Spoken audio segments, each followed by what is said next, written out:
Going into the game tomorrow, is it difficult to prepare for a game which is obviously, try and win every game, but it's so must-win for both teams? No, is the bottom line, because it's what we'd prepared for anyway. I think back to every campaign, we've only ever won the league by a couple of points at best, maybe a game somewhere along the lines. So this is just business as usual for us. So the preparation is what we'd prepared for at the very beginning of the season. Sam Kerr last night won the Football Writers Association Award, Player of the Year, for the second year in a row. She said that it becomes harder and harder to win the WSL every year.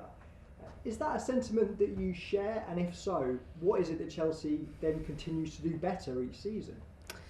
I think when everybody invests, a level of money and finances and has players that are top professionals, inevitably there's going to be a closing of the gap, which we've seen so much of with each subsequent year.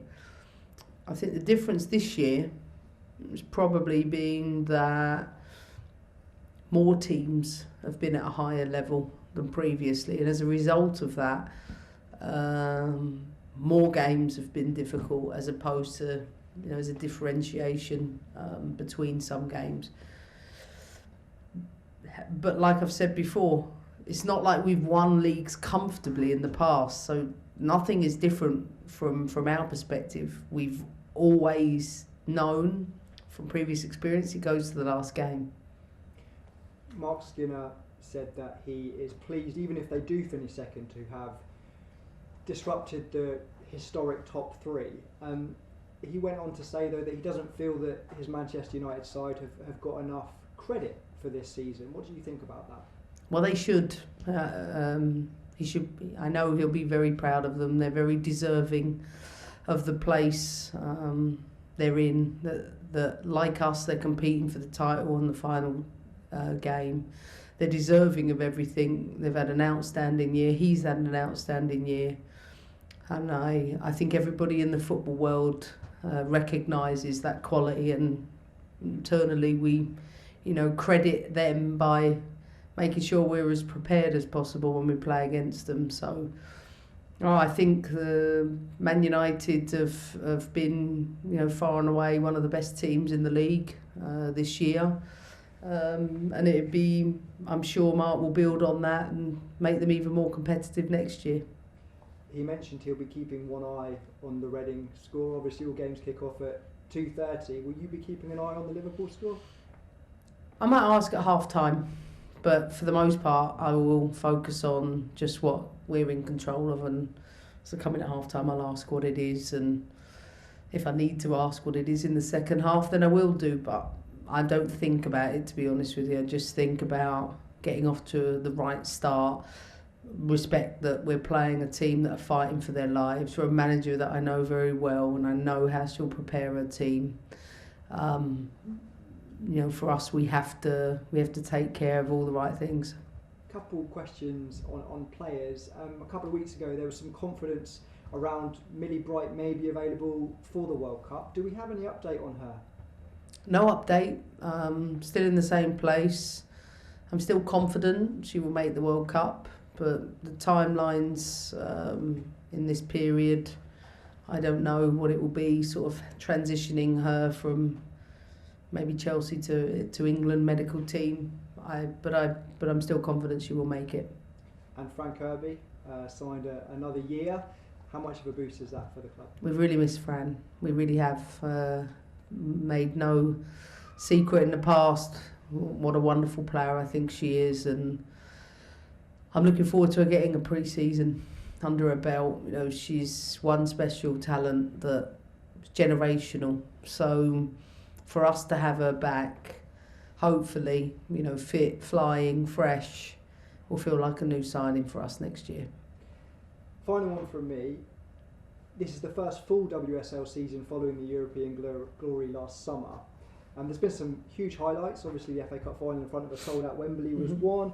Karen Carney has launched this review looking at the future.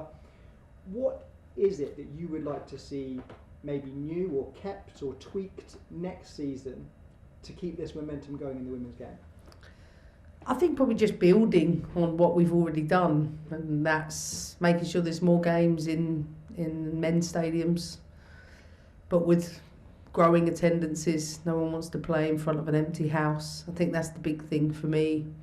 Teams to keep improving the quality and the personnel, because as the product gets better, so does everything else. It's not about seismic change, it's just gradual and incremental improvements built on what is already a solid foundation. Thank you. Good luck tomorrow. Thank you. Thank you. Jane, please. Yeah. What is the team's feeling ahead of the Reading game, seeing as Chelsea lost against Reading last season? Well, we don't think about that. That's one thing that doesn't enter our minds. What we think about is we're exactly where we want to be. We're in a position to control the outcome. Everybody behind the scenes, staff, players, have worked so hard to get to this point, and maintaining the focus, the concentration, the consistency is all I've been interested in with them all week, to make sure that we're in a position to perform tomorrow, so that everybody knows their roles, they know their tasks, and that we're in the best mindset, I would say, which we are. I think we do that consistently well.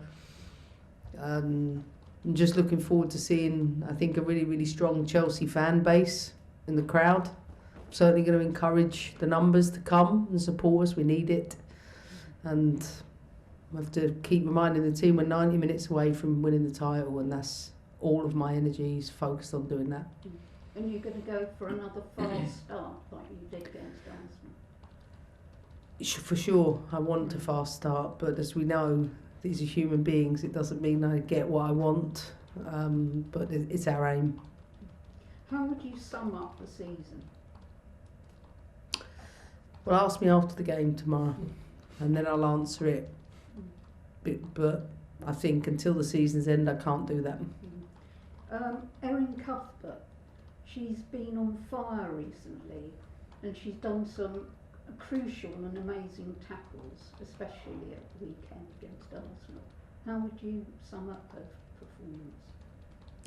I thought her and Sophie were outstanding against Arsenal, and I think the challenge I'll set for both of them this week is you've got to do it again, because consistency is key, and Erin, whenever she's set a task, always delivers.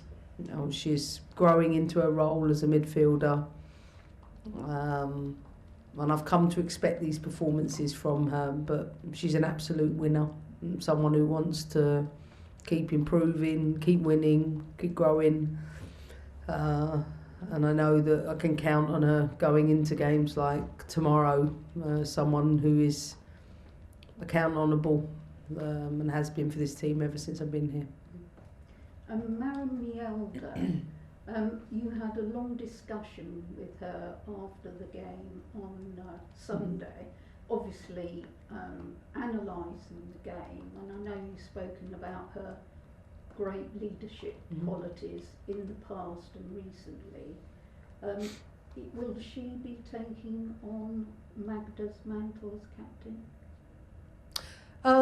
I haven't even thought about that yet. I mean, Magda's still here. Magda's the captain. I think for us, we want to get to the end of the season, and we'll consider all of that at the end. But no, Magda's still the captain, and while she is, I think it's important that Maren's the quiet leader in the group, and she'll continue to be that. Right. And thinking ahead to the holidays, if you manage to get a break. What would be your favourite ice cream on the beach? Do you know what? I don't like ice cream. Oh. But my son loves it. He likes chocolate and strawberry and vanilla with sprinkles, with strawberry sauce and the wafer and the flake.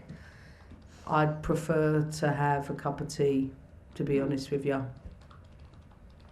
in a styrofoam. Yeah, I don't know. Ice cream makes me feel sick. Yeah. Sorry. I know. I don't like it. I love a yogurt, frozen yogurt. That's not so bad. But it's ice cream. I don't know what it's about. It always makes me feel sick. Even on the beach, you'd have a cup of tea if it was hot. Listen, I'm sure there'll be like wine o'clock or gin o'clock at some point. You know, something like that. But yeah, not an ice cream. No, fair enough. Lovely stuff. Thank you both very much. Thanks.